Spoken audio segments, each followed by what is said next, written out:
Good evening, councillors and members in the public gallery. I will officially open this evening's ordinary council meeting at 7:01 p.m. Thank you for your attendance tonight. I'd like to remind everyone in the chambers to ensure that comments are respectful to the council and all meeting attendees, including city officers and those in our public gallery. Please note this meeting is being live streamed. I'd like to acknowledge the traditional custodians of the land on which we are meeting, the Whadjuk people of the Noongar Nation, and pay our respects to elders past, present and emerging. Item 3 is announcements from the presiding member, and there are none this evening. Item 4 is attendance, and all councillors are present. Applications for leave of absence. Would anyone like to apply? No? We'll move on to disclosures of interest. Do any councillors have an interest to disclose? Councillor Black. Thank you, Madam Mayor. I have an interest in item 10.3.4, appointment of members to Active Transport Advisory Group, and item 10.4.2, appointment of members to advisory groups and panels. They are both impartiality interests, as I know some of the nominees of these groups through my role as a councillor. I'll be staying in the room. Thank you. Anyone else? Councillor Ladder. I have the same declarations for 10.3.4 and 10.4.2.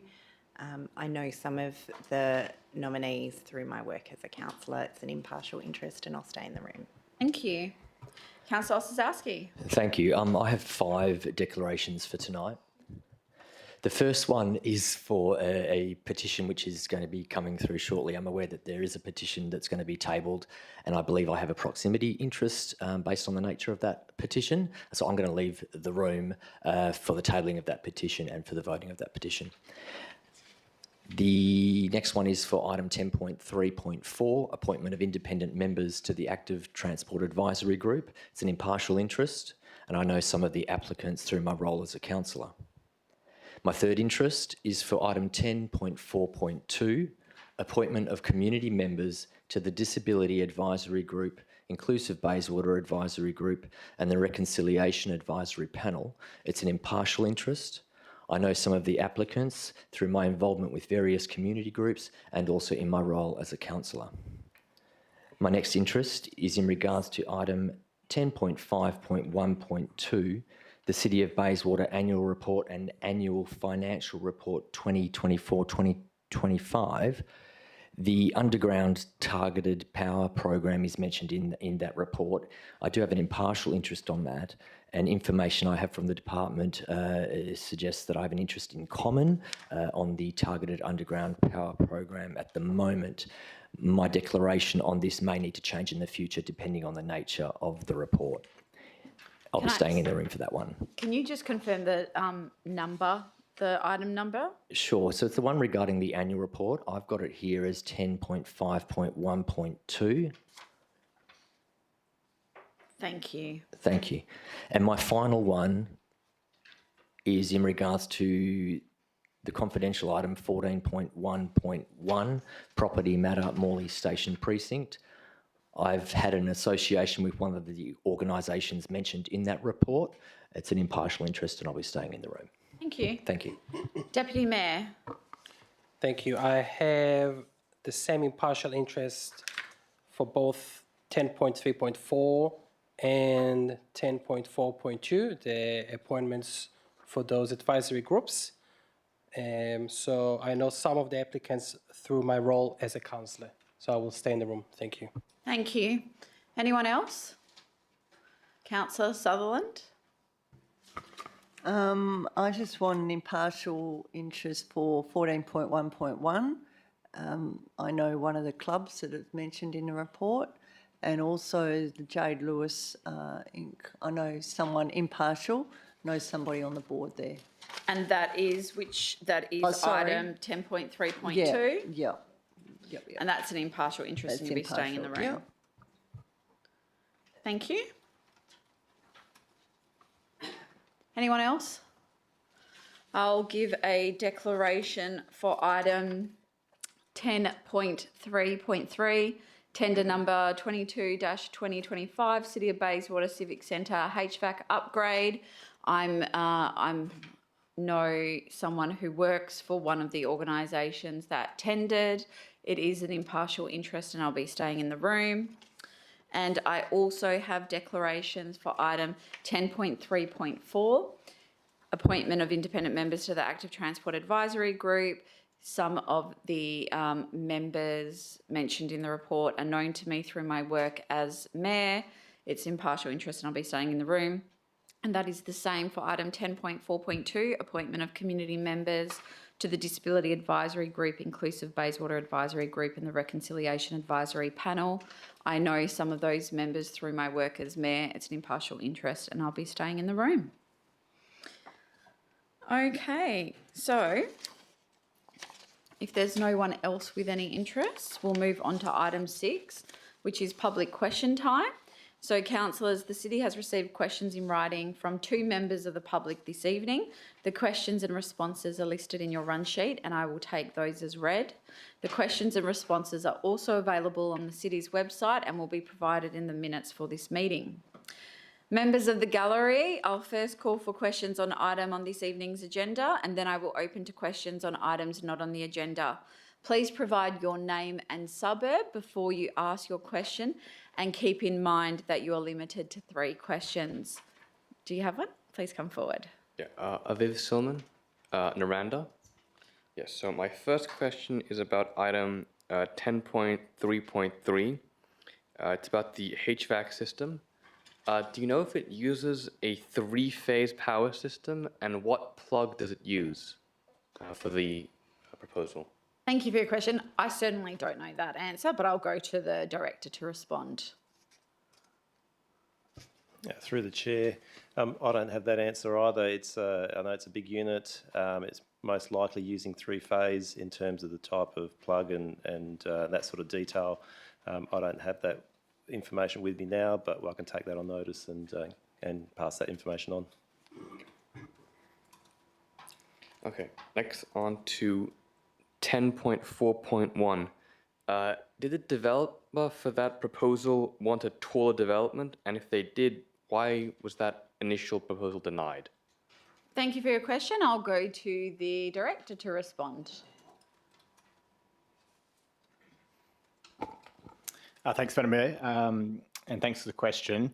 The application is presented to Council tonight for decision has been based on negotiating some of the design aspects. Whether or not they wanted the extra height, I'd have to take that on notice and come back to you, but the matter is being considered based on what's presented to Council tonight. Thank you. Finally, 10.3.2. Does the city have an estimate for the value of 96 Slade Street? And can you tell us that estimate? Are you talking about rental value or value if it was to go to sale? Sale value. Sale value?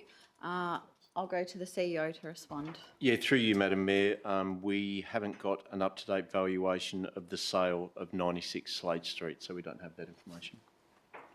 Thank you very much. Okay, so we'll now move on to item 7, which is confirmation of minutes. So, councillors, we do have a few to go through. So 7.1 is the ordinary council meeting of 9 December 2025. Would someone move to confirm the minutes with the inclusion of attachment 1 for item 10.5.1.3.2, new local planning policy, childcare premises, as detailed in this agenda? Do I have a mover and seconder? Move Councillor Black, seconded Councillor McDonald. All those in favour? That is unanimous. The next item is 7.2 ordinary council meeting of the 28th of October 2025. Can I have a mover and seconder to make a correction to the confirmed minutes as detailed in this agenda? Moved Councillor Ostrzowski, seconded Deputy Mayor. All those in favour? That is unanimous. Thank you. Item 8 is presentations. Councillor Ostrzowski, would you like to leave the room?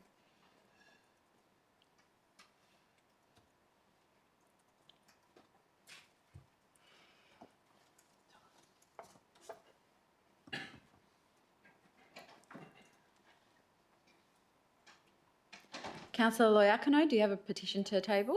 I do, thank you, Madam Mayor. I have a petition to make a playground at 45 Ivanhoe Street. It has 34 signatures. And basically it is a request to make a playground at 45 Ivanhoe Street. And the petitioner's aim is to place, to strengthen the wellbeing and community pride of the area. So there, thank you. Okay, so you'd like to move the acceptance of Yes, that? please. Do I have a seconder? Deputy Mayor, all those in favour? That is unanimous. If we can have that.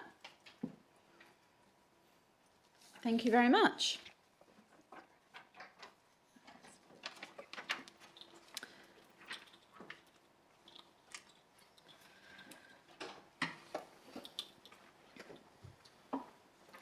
So we move on to presentations. There are none this evening, and deputations were heard at last week's agenda briefing forum, and there are no delegate reports this evening.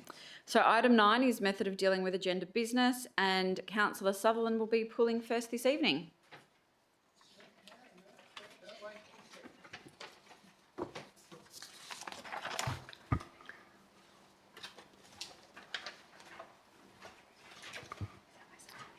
No, I don't have any,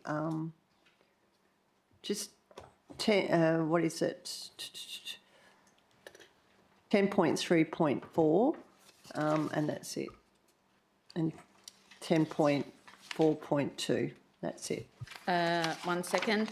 10.3.4, which is the appointment to the Active Transport. Yeah. And the other one, sorry, Councillor. 10.4.2. Okay, great. Thank you. Councillor Pittaway. Yes. Would you like to pull any items? No. Councillor Sazowski? Councillor Loiacono? Councillor McDonald? Councillor Black? Yes, thank you, Madam Mayor. I'd like to pull 10.3.1, proposed footpath on Holly Street, Bayswater.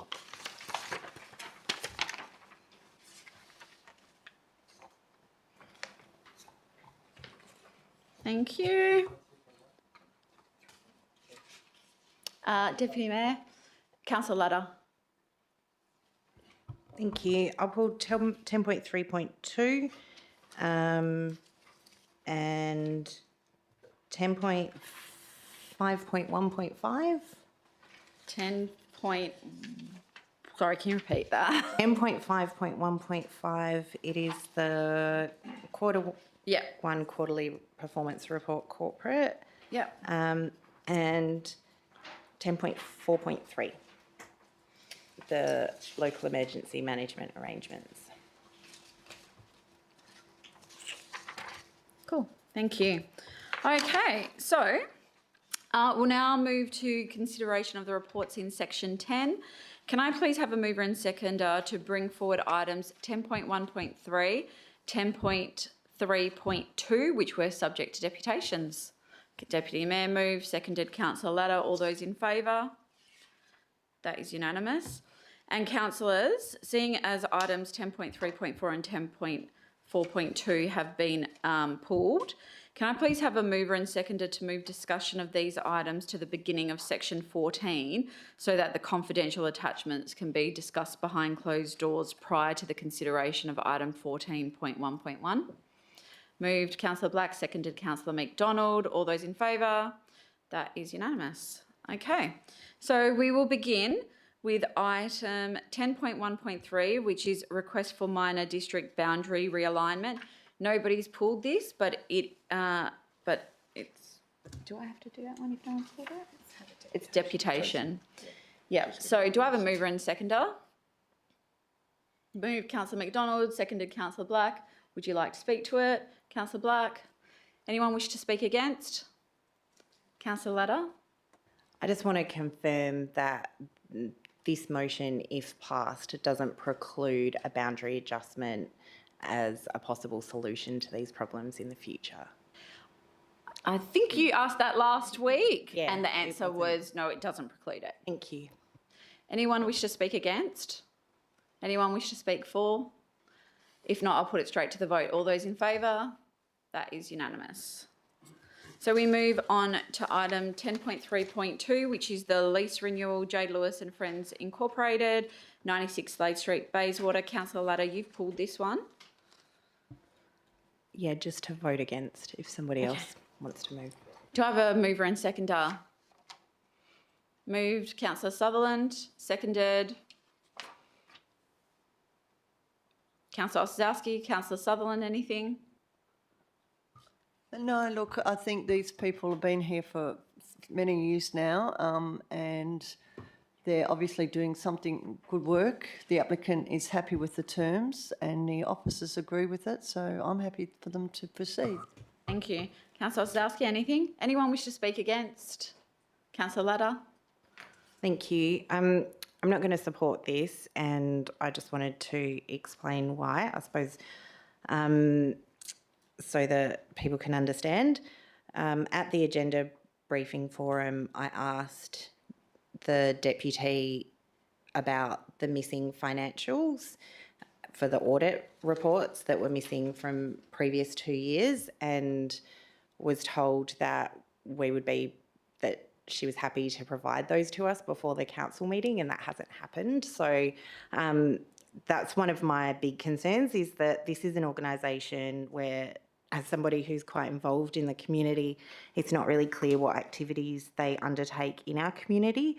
And without those reports, it makes it unclear to me what activities they have been undertaking and what particular benefit there is to the city of Bayswater.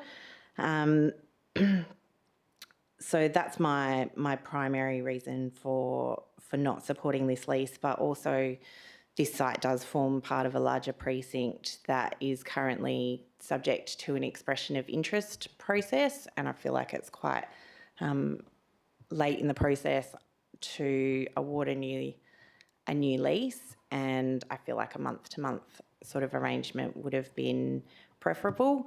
I do also just want to say that I think that the way that when a lessee doesn't meet the requirements of their lease, it's technically a breach, and I think that the city should work with those parties to resolve it or deal with it as a breach if it can't be resolved. I think that carrying on business as usual when they haven't fulfilled their side of the arrangement really acquiesces to that kind of to non-compliance and makes it acceptable, and I don't find it acceptable. It doesn't have to be a punitive approach, but I think the city should be sitting down and working with lessees who are not meeting their obligations, so that when renewals come to us, we have all of the information that we need to be assured that the tenant is providing a benefit to the city of Bayswater and to its ratepayers, and that they are compliant with all of the things that they need to be compliant with to be a good organisation with good governance. So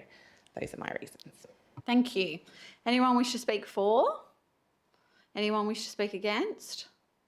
If not, I'll go the mover to close. Okay, thanks for that. Well, firstly, I'm thinking this organisation's been going for many years now, and they do provide support young people, and obviously I'm for that. And it says down here we talk about Yellow Ribbon Project on prevention, early intervention, community empowerment, and trying to help people to avoid the justice system. In terms of the finances, can I just ask through the chair to the relevant director, is what Councillor Ladder's saying might be true? Is there a big problem there? Because you guys supported this, so can I just ask that? I'll go to the director to respond. Through the chair, in previous years they didn't provide all the information that was meant to be provided. They provided some, but not all. We are going through the process now of doing the latest audit. This time around they've provided all the information. Okay, so I'm happy with the officer's recommendation. They're saying to authorise it, a new lease, so I'm going to go with what the officers say. Thank you. I now put this to the vote. All those in favour? That is Councillor Loiacono, Councillor Sazowski, Councillor Pittaway, Councillor Sutherland, Deputy Mayor Councillor McDonald and myself. All those against, Councillor Ladder and Councillor Black. That is carried. So that concludes the items that were subject to deputations, and we'll now move on to consideration of reports in section 10 that have been withdrawn by councillors. So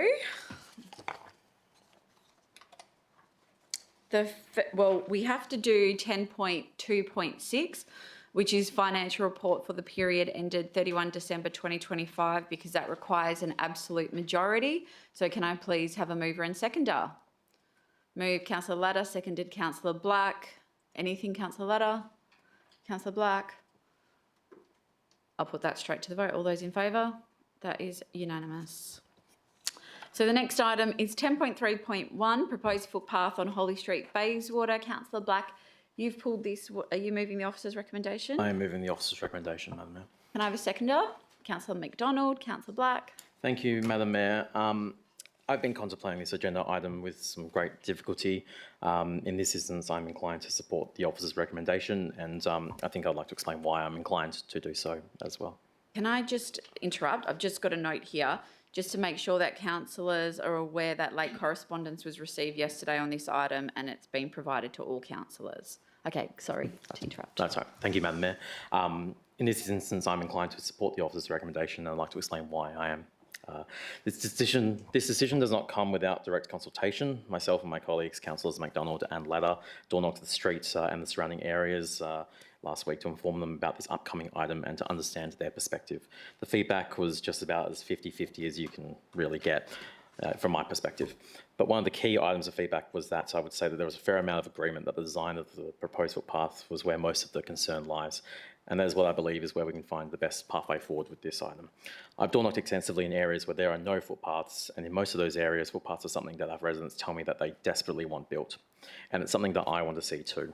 Footpaths serve more than just the street where they are built. They're conduits and connections for our community and allow safe traversal for those who need a more stable and usable access way. I've pushed a pram in streets where there is no footpath. It's not the most ideal thing as a parent, let alone those with mobility issues or for our younger or older residents. However, we find ourselves in a position where we have had motivated residents engage with the city and with the council regarding this footpath. Looking at the officer's comments, the 85th percentile speed on this street is 36 kilometres an hour. It's quite low for a street that is an unsigned street and has a limit of 50 kilometres an hour. While door knocking, traffic volume was quite low too. Granted, this was one sample size, but a noticeable one nonetheless. There are also challenges with this street being quite narrow, with a road reserve of 15 metres over the typical 20 metres. The design challenges of this footpath are apparent, with existing trees and narrow verges all along the street. The deputation we received earlier this week via email points out that these challenges are not a reason to abandon the project. Perhaps not, but I do believe that the design challenges warrant a greater understanding of how we can approach the street more holistically and with greater attention and consultation. The deputation also points out that the consultation was limited to Holly Street only and makes a valid point that many families who would have used the footpath would not have been captured in the consultation. I agree with this sentiment, and after door knocking with my colleagues in some of the surrounding areas, they too have opinion, though the residents have opinions and feedback on the proposals such as these. Considering these factors and given the specific nature of this footpath being a line item in the budget and requiring a decision of council, I find myself in the unenviable position to have to support the officer's recommendation to not proceed with the footpath. My questions during last week's agenda briefing forum were focused on whether this locks us out of planning footpaths in the future in this street, and this decision does not. And given the work that the city is doing with footpath prioritisation, and perhaps looking at who we may capture as part of the consultations in the future, and with an alternative design proposed, perhaps I would like to see a footpath in this street. I've made clear with the residents who have engaged with me on this issue that I do want to see a footpath in this street, just how we go about it, perhaps differently. The design as proposed, I feel, is not necessarily the way forward, and given the time constraints on proposing a new design and consultation period, I feel it is best to take a step back and revisit this in the near future. I do want to thank all those who engaged constructively and respectfully with myself and my fellow councillors on this issue, including those who submitted deputations, questions, or just answered the door during our door-knocking efforts. Thank you. Thank you. Councillor McDonald. Thank you. Yeah, I really enjoyed the door knock with my colleagues. I'm inclined to agree with the majority in the petition. The minority in support of the footpath were passionate locals, however, and I'm glad that their voices were heard. But when we left there, it was kind of clear as mud with a variety of opinions. So it's certainly a tricky street to squeeze in even a narrow footpath, and I understand the majority against it, but I would be going with the officer's recommendations just because the slight majority did seem to be against it. It looked like a great street to live on, good folks. It was very nice to meet them, and if it goes up again, hopefully they have a lot of consultation. Thank you. Anyone wish to speak against? Councillor Latta? Thank you. I also door knocked with my colleagues, and what they say is very true. There were a variety of voices, and there was really no clear consensus amongst them. There were people who really wanted the footpath. There were people who, and some of those people have been asking for a footpath for many years. There were people who really didn't want a footpath on their verge, and people who didn't think that the street needed a footpath at all. There were people on surrounding streets who said to me that they didn't use that street because it didn't have a footpath, and that they would if it did. But the reason why, through all of that information, why I don't want to support this motion is because I don't think that this process was the best practice process that we could do. I'm concerned that LIM 2 means that we are not selecting a new project for the city officers to begin work on. I understand through the questions that I asked last week at the agenda briefing forum that the city doesn't think it would be able to spend the budget if we allocated it this year, but a project could still be allocated, and the officers could do the internal work to begin of design and consultation on new footpaths. I also feel like when we propose a footpath, there must be better ways to do consultation.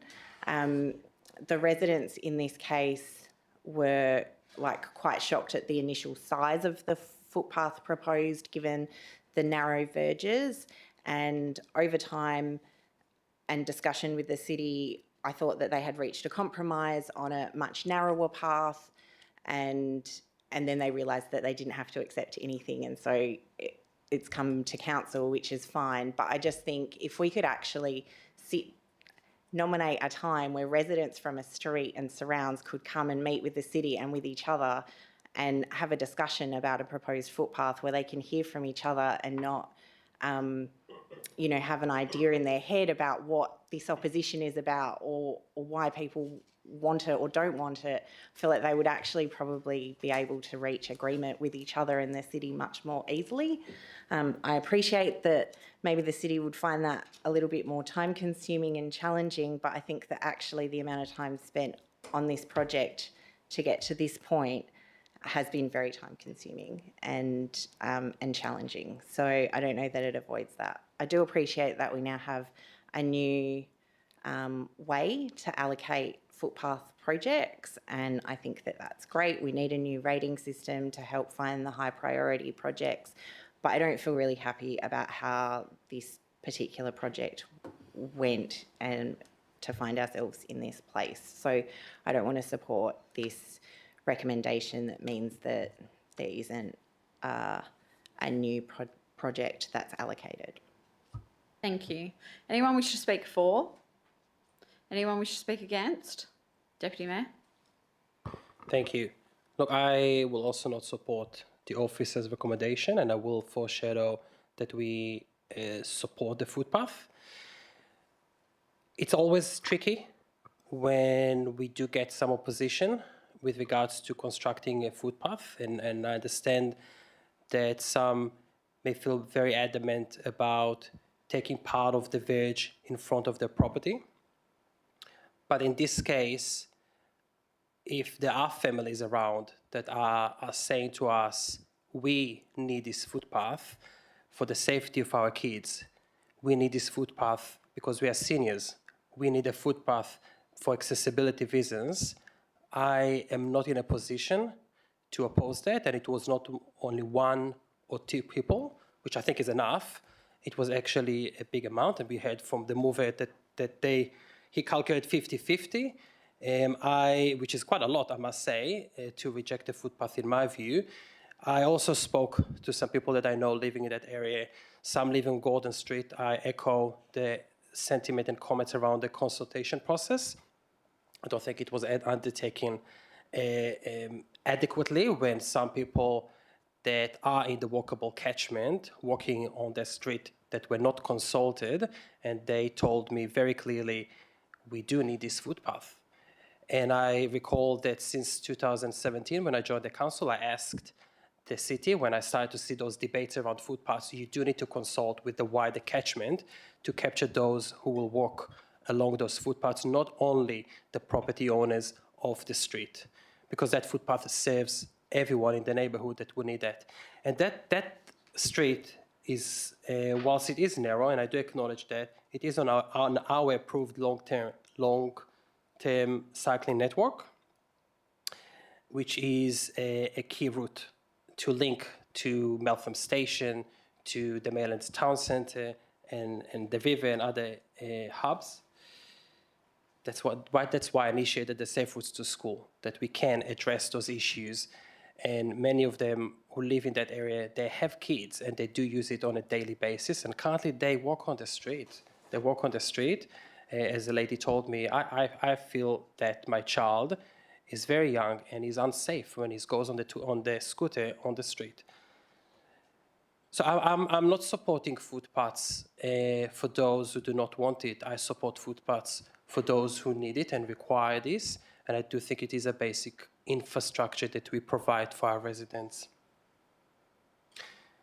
I thought that the 1 meter was a reasonable compromise from what was originally proposed. The impact is minimal. There is no impact on any trees, from what I understand, which is a great outcome, and well done to the city for designing it like that. So I do understand some of the reservations for those who are against this, but I do support walkable and cyclable neighborhoods, and this comes to that. Thank you. Thank you. Anyone wish to speak for? Anyone wish to speak against? Do you I'll speak for. Yeah, it's all right. Councillor Sorry. Sutherland? Look, I agree with, I hear what you are saying about these footpaths, but I don't think it's a good idea to spend money when you have got a split like this. The petition I saw was clearly more people didn't want it than wanted it. Everyone else, I presume everyone got the letter too from one of the residents spelling out why they didn't want the footpath.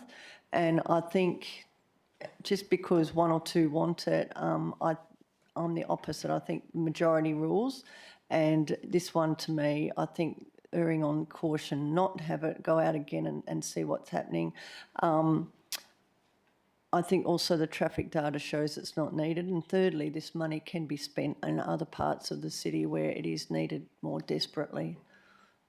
Thank you. Anyone wish to speak against? Anyone wish to speak for? I'll go then move it to close. Oh, sorry. Sorry, I'll speak for it. I just wanted to ask, because one of the feedbacks that came through, even though that, I understand and I saw the petitions and so forth, one of the things that came up for me was that the parameters of where we, send the letters out to the residents doesn't seem far enough and wide enough. And I just wanted to question the scope sometimes of when we do these proposals, because one of the letters that came through was to say that they were very upset. They didn't live in the street, I don't think, from memory, but they did say that, they use the footpaths for schools and so forth. And they were a bit disappointed they weren't aware of it until it obviously got to a motion. So that's one question I would have for one of the executives, is just to sort of ask about the scope of these letters that we do send out, and if it only pertains to the street that it affects. Thank you. I'll go to the director to respond. Through the chair, the way the city officers deal with this type of project is that it's already in the budget. Council's made a decision to build a footpath down that street, so we engage with the people on the street to tell them that it's going to be built and which side of the street it's going to go on and the timing and any concerns they have, and whether some of those concerns we can sort of address through the design process So we don't actually go out and say, do you want this footpath, or we don't go to a broader catchment area and say, do you want this footpath? Once it's in the budget, we treat it as being a project that we need to deliver. For the council, it's more of an engagement just to make sure that their needs are addressed through the project design and with the construction of the footpath when we start doing that work on the ground. Okay, I'll go to the mover to close. Thank you, Madam Mayor. I think a lot of good points were raised during the debate there. Councillor Ladder talked about issues with LIM 2, and I'll talk broadly as well. A lot of the comments that councillors did make, I don't disagree with. I think the consultation possibly could have been a lot more wider to encompass a lot more of those residents who especially lived adjacent or tangential to that street, or may have been using that street for walking, could have been included in that. Issues in regards to budget allocation and using up that budget. I agree with those comments from Councillor Ladder, but I do also acknowledge that it's also late in the game as well, and sometimes it can be difficult to see that. What I am pleased to see is that we're not the footpath revision in the 26-27 budget will see that money come back. So for me, that is a consolation that I'm willing to accept as part of that. The Deputy Mayor talked about not wanting footpaths but needing footpaths, and I agree with that as well. And comments around consultation, and I think if there was wider consultation, I think we could have had a better result here. And I think we could have actually brought more people along the journey as well. I think that's also quite important when we are leaders in the community as well, and we talk about building infrastructure that can't just be easily be taken up, and we are dealing with the ratepayers' funds. I think it's important to make sure that we're doing it right the first time as well. And there were some comments there from Councillor Peterway as well in regards to that consultation and that who's included in that scope as well. As I said, I'm in that unenviable position to support this motion, but what I do want to say to the residents of that street and to the surrounding streets as well is I'm keen to have those discussions as to how we can look forward past this current budget into the next budgets and see what solutions we can work into that space alongside you with consultation. I did spend 2.5 hours with residents on that street when they were first talking about bringing the petitions to council. I did speak to the mover of the creator of the pro petition. I did speak to the person who did the against petition as well. I tried getting as much feedback as I could, but then, as I said, not an enviable position to be in to move the office recommendation. But I think it's the correct way forward to make sure that we do this footpath correctly in the future as well. Thank you. Thank you. I'll now put it to the vote. All those in favour? That's Councillor Loiacono, Councillor Pittaway, Councillor Sutherland, Councillor Black, Councillor McDonald and myself. All those against is Councillor Osazowski, Councillor Ladder and the Deputy Mayor. That is carried. We'll now move on to 10.3.3, which is tender number 22-2025 City of Bayswater Civic Centre HVAC upgrade. Nobody's pulled this, but it requires an absolute majority. Can I have a mover and seconder? Move Councillor Ladder, seconded Councillor Loiacono. Councillor Ladder, Councillor Loiacono. Anyone wish to speak against? I'll put it straight to the vote. All those in favour? That is carried. The next item which has been pulled is 10.4.3, City of Bayswater Local Emergency Management Arrangements 2025. Councillor Ladder, you've pulled this. Are you moving officer's recommendation? Do I have a seconder?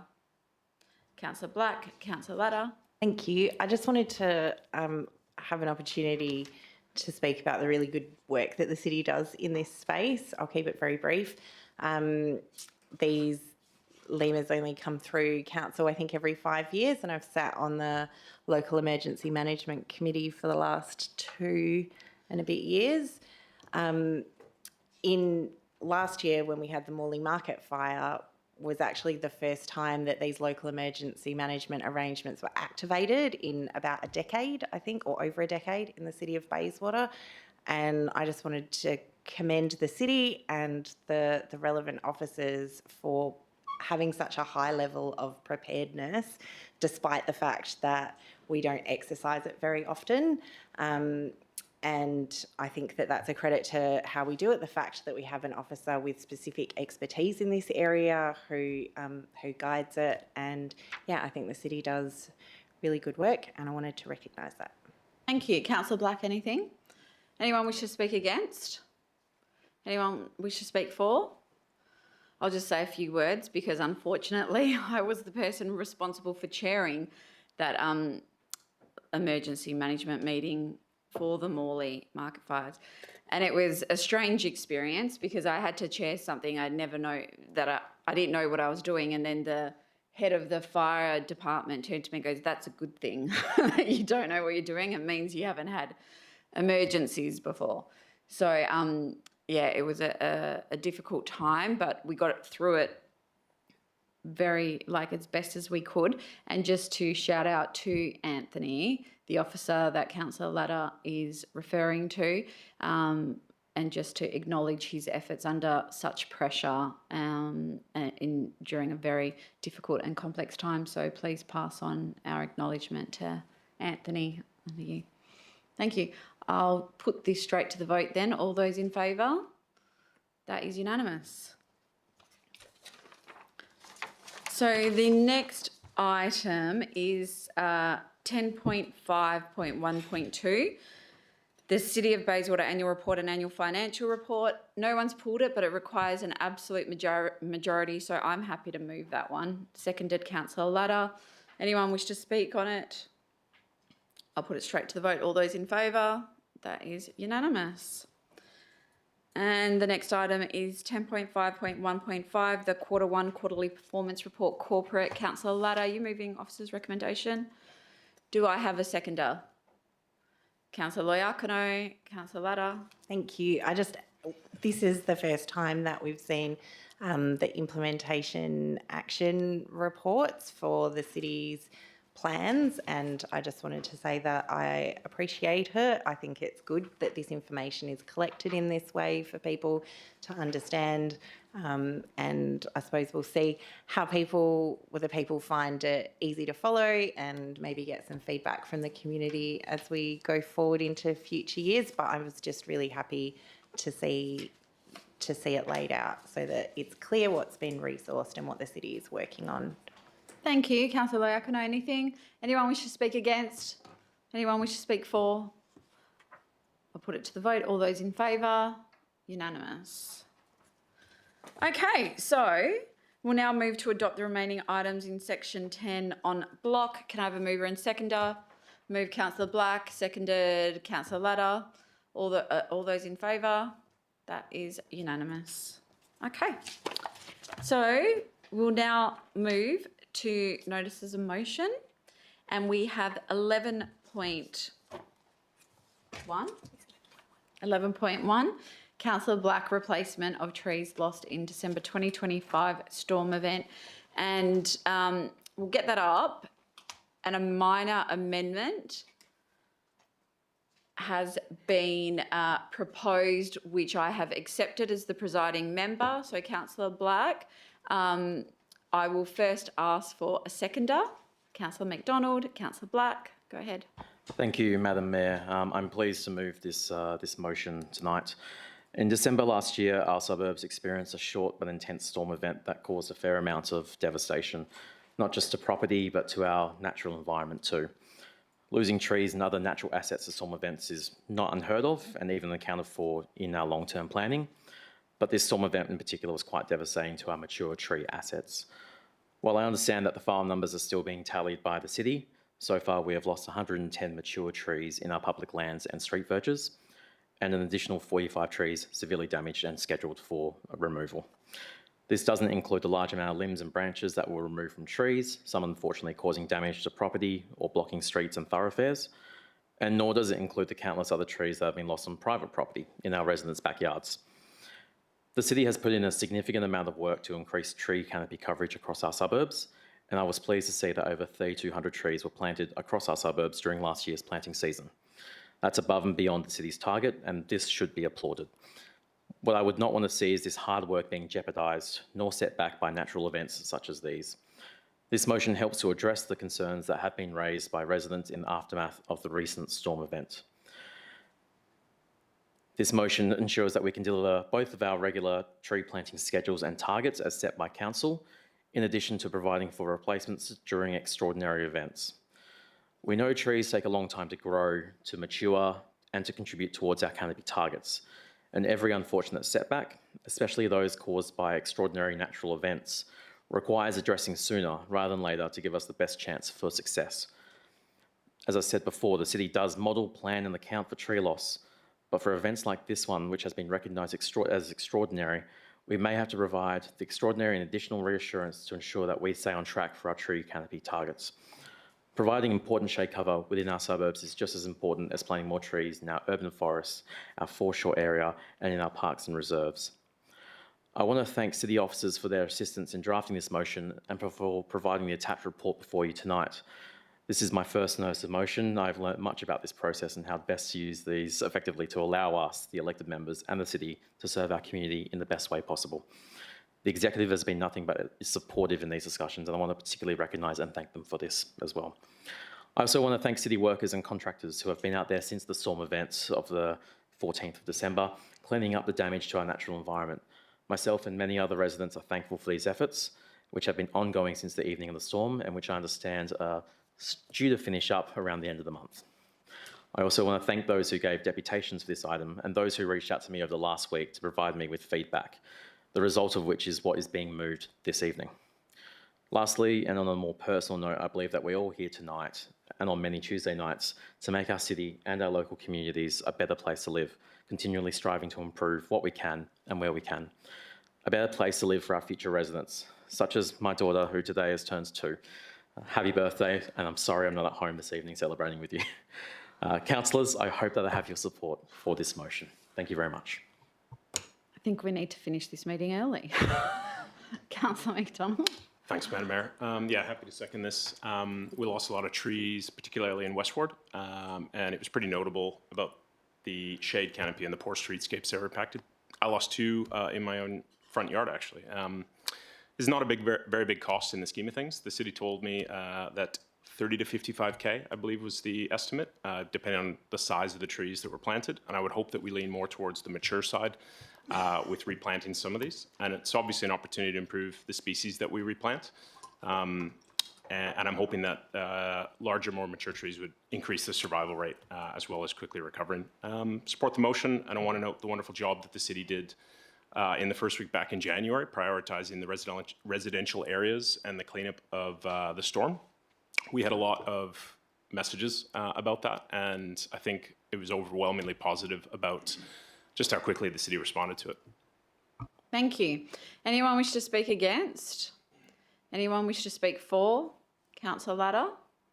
Can I ask a question about the cleanup and what is the timeline for that to be completed? I'll go to the director to respond. Through the chair, we're looking at completing at the end of this month. The reason why it's taking so long is that it's been a risk-based approach. We've tackled all the highest risk areas first, and now we're sort of moving towards the lower risk, and we're also trying to balance that with other works that need to be done as business as usual. So it's not like we drop everything and forget about everything else and concentrate on these trees. We're trying to balance it with all our normal works as well. Okay, thank you. I support this motion. I think it's good for the city to replace these trees as soon as possible and give them the best chance to get started. And I'm also happy to see the slight amendment because I think that the city does have some good processes around it. I wouldn't want to see like a box tree replaced with a box tree, for instance, where there is a more suitable species. I think a more suitable species should be planted. And similarly, if there are spaces where perhaps having a tree didn't, I think that the city can use its best judgment, but I hope that this motion will let them know that it's important to council and to the community. Thank you. Councillor Sazowski. Thank you. I'm not sure how long ago it was, but in recent times, the city did an audit on all of the dead trees that we had across the city, and I believe the city came up with a plan of attack on how to remove all of those dead trees and replace those dead trees. So I'm wondering, a question if I may through the chair, Does this notice of motion impact that program? Thank you. I'll go to the director to respond. Through the chair, we make an allowance of about 700 trees that are replaced that have that aren't living anymore. So that's just a figure that we use just to plan our resources. That varies from year to year depending on how many trees we lose. So in this particular case, the 155 trees are added to that list. We don't have a full list of what the other trees are that have perished in other areas outside of the storm event. But yeah, normally the 700 would cover the 155, but that varies from year to year just depending on the circumstances and what type of weather events we've had and what other issues occur in terms of our tree planting and maintenance programs. Another question, if I can. You mentioned there that we don't have a full list of other trees that need replacing in the city. So my understanding is we did do an audit of the trees that need replacing in the city, but now I'm hearing we don't have a list of trees that need replacing throughout the city. So I'm still not clear on whether this notice of motion actually impacts the replacement of other dead trees across the city. So I think what the director was trying to communicate is that every year they have an allowance to replace up to 700 trees that have died for whatever reason, and that this motion, the 155 that were damaged via the storm, forms part of the allowance of 700 throughout the financial year. Is that correct, Director? That's correct, yes. Yeah. So it forms part of the existing process. Does that answer the question? Thank you. Deputy Mayor. Yes, thank you. Look, I'm very happy to support this. Thank you, Councillor Black, for bringing this. And I was very happy that you amended the motion because I did have some concerns, I must say, with the original one. So I think it's a good move to provide the flexibility to the city to do what they need to do with this. And following up from Councillor Sosowski with regard to dead trees, I think several years ago, for those councillors who were here, remember how much I was speaking about dead trees and pushing to deal with this issue, which eventually led to mandatory what we have now in the urban tree planting and maintenance policy. We have already now mandatory replacement for any tree that is being lost on verges. Dead trees, storms, it's already there. We have a provision, so I'm very, very happy. I was very happy to read the report from the officers to understand that everything that is being asked is already business as usual. We already have the money allocated. It's already happening, and that was the plan to do anyway. So I'm very happy to support. So it reiterates what we already do, and it took a while to get that new practice to deal with those issues, but very happy that we are progressing with this, and residents that lost the trees on their verges, and we'll see hopefully in the next planting season those trees replaced. Thank you. Thank you. Anyone wish to speak against? Anyone wish to speak for? Councillor Loiacono. Thank you, Madam Mayor. Whilst I support the outcome of this motion, I just struggle with the need for it. In my opinion, the city is already committed to replacing trees lost during the December 2025 storm as part of its existing storm recovery asset management and annual planting programs.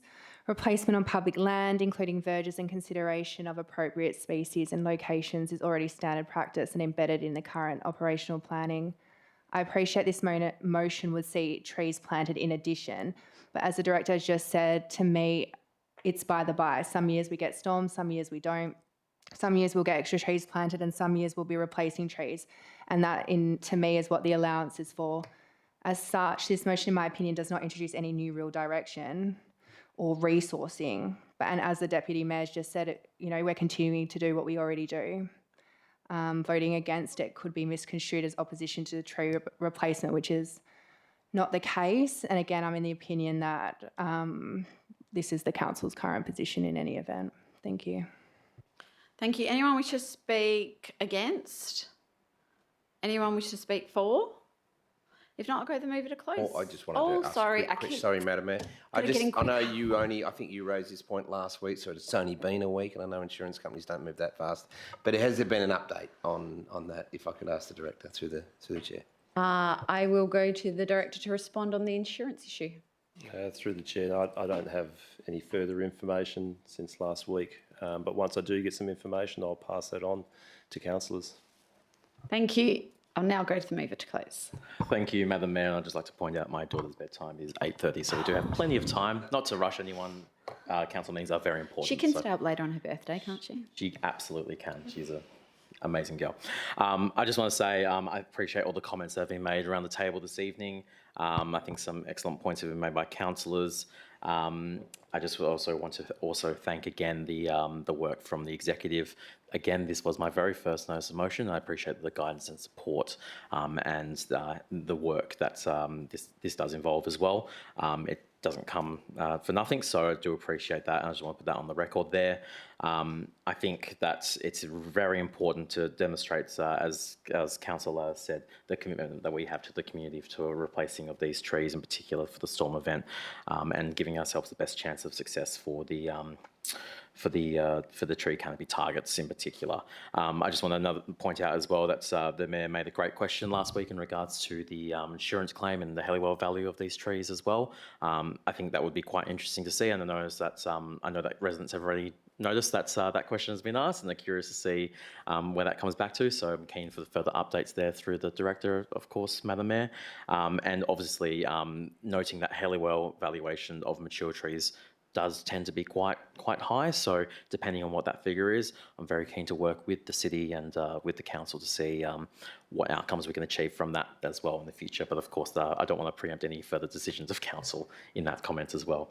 I'd like to thank everyone for the comments again, and thank you very much. Thank you. I now put this to the vote. All those in favour? That is unanimous. Okay, item 12, questions from members without notice. Any questions? Councillor Latta. Thank you. I noted in the implementation action plan report that the city was working on the dual naming process as one of the actions for this year, and I just wanted to see if there was an update about Malgamunga/Barden Park after the resolution of council last year to explore it. Thank you, and I'll go to the CEO to respond. Through you, Madam Mayor, I don't have any information on hand, Councillor Latta, but I'm more than happy to take that on notice. I'll find out the progress and I'll issue a memo to councillors so you can get an update on that. Councillor Ostrowski. Thank you. My question's regarding the Bath Road, Morley Drive intersection, the new roundabout, and the landscaping for that area there. Council made a resolution previously to spend some funds on ensuring that residents on the corner of Fitzgerald, Bath, Woking and Bath were adequately shielded from the traffic and the roundabout through appropriate plantings in that area. Just some update from the city, please, on where we're up to in terms of getting that done. Thank you. I'll go to the Director. Through the chair, as you recall, a report went to council with the to revisit the scope and reduce the scope. So we're in that process of revising the scope. The irrigation design is being prepared. The intention is to have that all out to tender again, to get the prices in, and hopefully have the work commenced as part of the winter planting time, so we can get moving on with getting that vegetation growing in that area. Sorry, one final question. In regards to the whole project there, not just Bath Road, but Morley Drive as well, will the city be attending to any of the other landscaping issues in the median strip and around the larger intersection around Tonkin Highway there? It just seems as though the project has now been completed, but it just looks absolutely awful in that area. So I'm wondering if the city is planning on putting any attention into that area shortly to bring it back up to scratch. I'll go to the Director. Through the chair, yeah, we'll have a look at that area. It's probably not the best time of year to do any remedial works with the temperatures we're getting, but we will work towards getting that area improved, particularly with the winter season up ahead. So, yeah, we'll attend to that. Deputy Mayor. Thank you. An issue that I raised several times here with regards to the heritage facades on Guildford Road that have been full with graffiti. One of the facades was painted last year, so well done to the officers involved.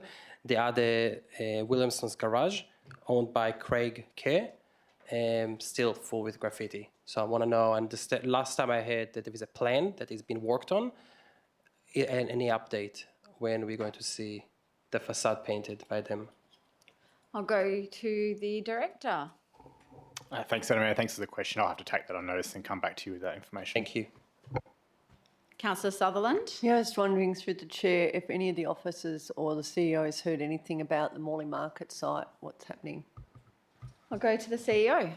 Yeah, through you, Madam Mayor. No, I haven't as yet, Councillor Sutherland, but we do have it on our list to discuss with the Economic Development team, just to reach out to them to get an update.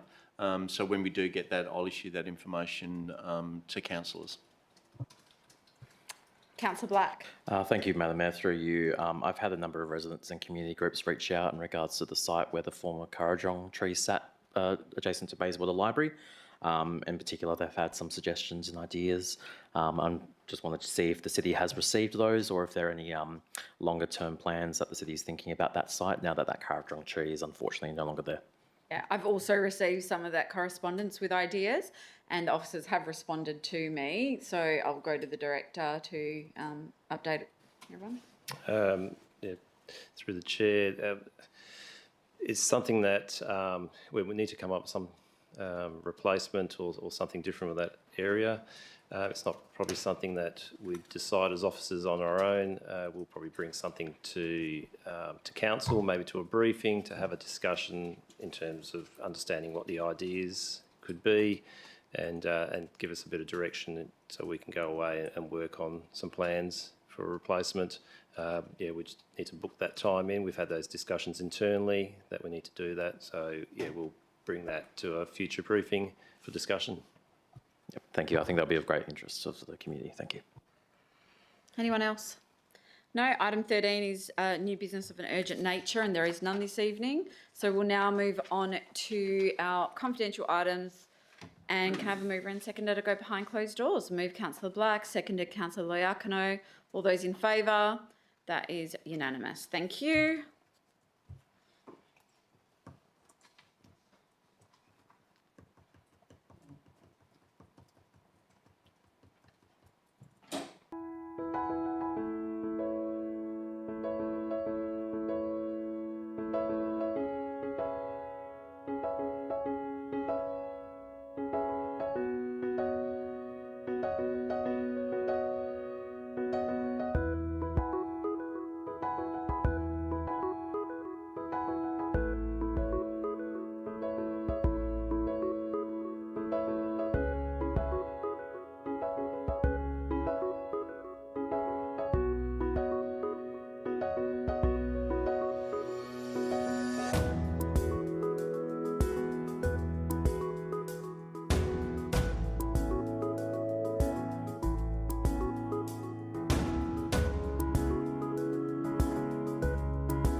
Deputy Mayor, did you wish to speak on the item? Anyone wish to speak on this item? If not, I'll go to the mover to close.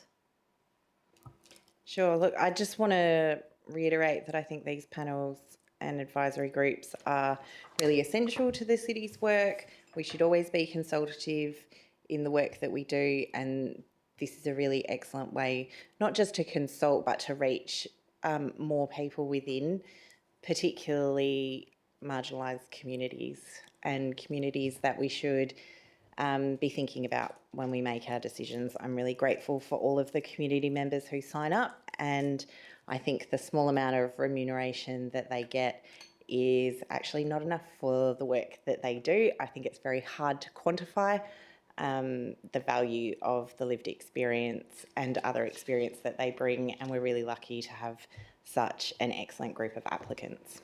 Thank you. I now put this to the vote. All those in favour? That is Councillor Loiacono, Councillor Pittaway, Councillor Latta, Deputy Mayor, Councillor Black, Councillor McDonald and myself. All those against, Councillor Osazowski and Councillor Sutherland. That is carried. Can I now have a mover and seconder to go behind closed doors for confidential item 14.1.1? Move Councillor Loiacono, seconded Councillor Black. All those in favour? That is unanimous. Okay, can we close the door?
I will now close this evening's meeting at 8:23 p.m. Thank you, councillors.